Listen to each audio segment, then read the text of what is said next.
او اخيه ما يحب.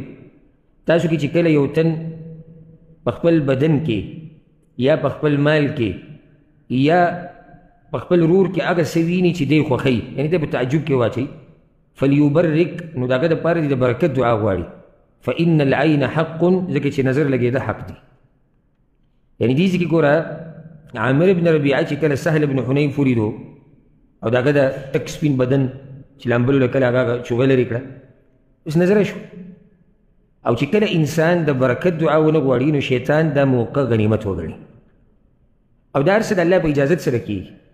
که بعض قبقلان وایي که تاسو وایي چې نظر لګېده حق دی، بیا خو تاسو شرک وکړو. نو شرک خو به دا علم وایي چې موږ ویلی چې نظر په خپله لګي او الله غواړي او که نه غواړي، نه، موږ خو وایو چې نظر لګېده حق دی، خو چې کله الله وغواړي. داسې هم شوي دي چې یو چا د برکت دعا نه ده غوښتې، حسد یې کړی دی، کینه یې کړې ده، نظر یې نه یې لګېدلی، هغه الله نه ده غوښتلی. لکه څنګه چې موږ د جادو مبارک وایو چې جادو اثر کوي، خو د الله په اذن سره کوي. داسې هم شوي دي چې خلکو کوشش په چا باندې کړی دی چې به د کوړي وکړي، جادو پې وکړي او هغې اثر نه دی کړی. او داسې هم ډېر شوي دي چې اثر شوی. د دې نه انکار دا ډېر کمقلتوب په دې دی، دا خو پرې د قرآن او حدیث دلایل.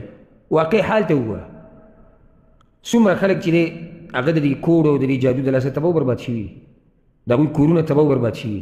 بیا په دې کې یو کس راشي وایي چې نه جادو اثر نشته او جادو اسې خزعبلات دي او دا موږ نه ګوره. جادو اثر کوي په اذن د الله سره، او الله رب العزت دا یو امتحان جوړ کړی دی.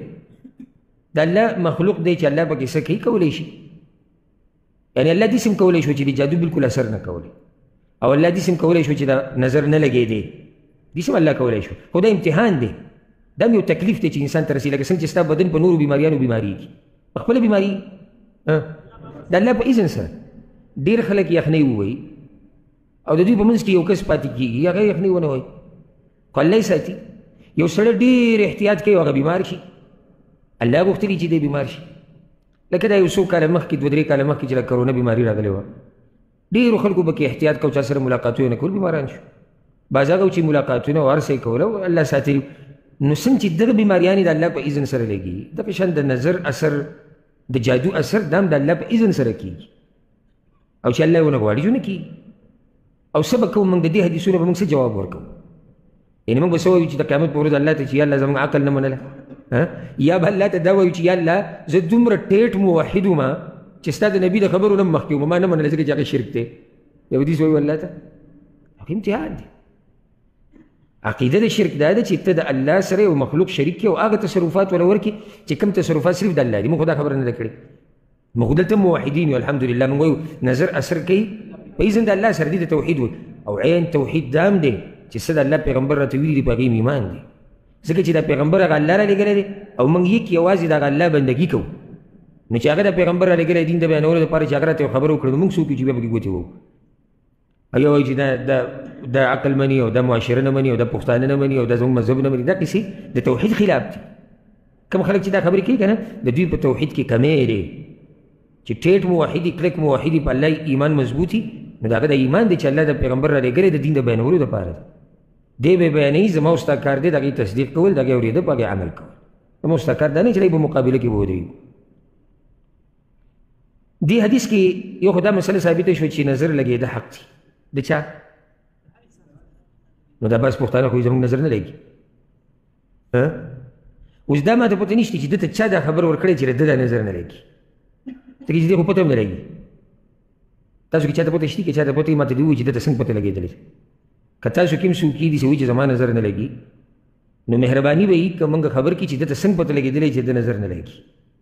وحي ورته شوې ده، خوب کې ورته الله ویلي دي، که جبریل راغلی و، که نه د رسول صلی وسلم د حدیثونه د ټول امت لپاره دي سوای د ده نه.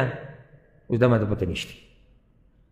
ګوره دې ځای کې د حدیث ته تاسو سوچ وکړئ. رسول صلی وسلم وایي که څوک په خپل ځان کې داسې څه ویني، معنی ده چې انسان په خپل هم ځان نظر کوي. نو دې نه دا مسله راوته چې نظر ګوره لازم نه دی چې دا د حسد د لاسه لګي، اکثر د حسد د لاسه لګي. اکثر چې انسان نظر کېږي نو هغه د حسدګر د لاسه. خو داسې هم کېږي چې کله ته خپل ځان په خپله نظر کوي، نو ځان سره څوک حسد نه کوي.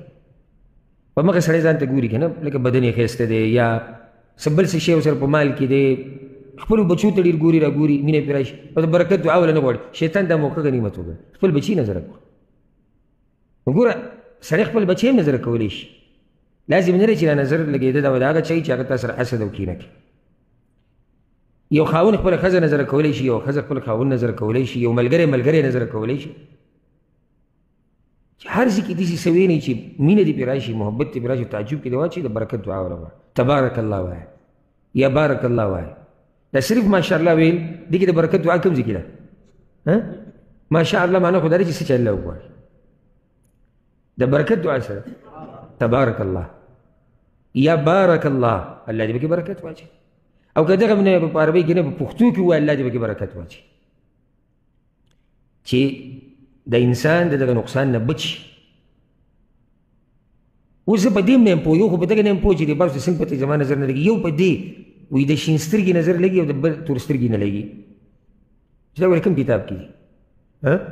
ما انزل الله بها من سلطان، الله په دې څه نه دي ویلي، د الله په دین کې نشته.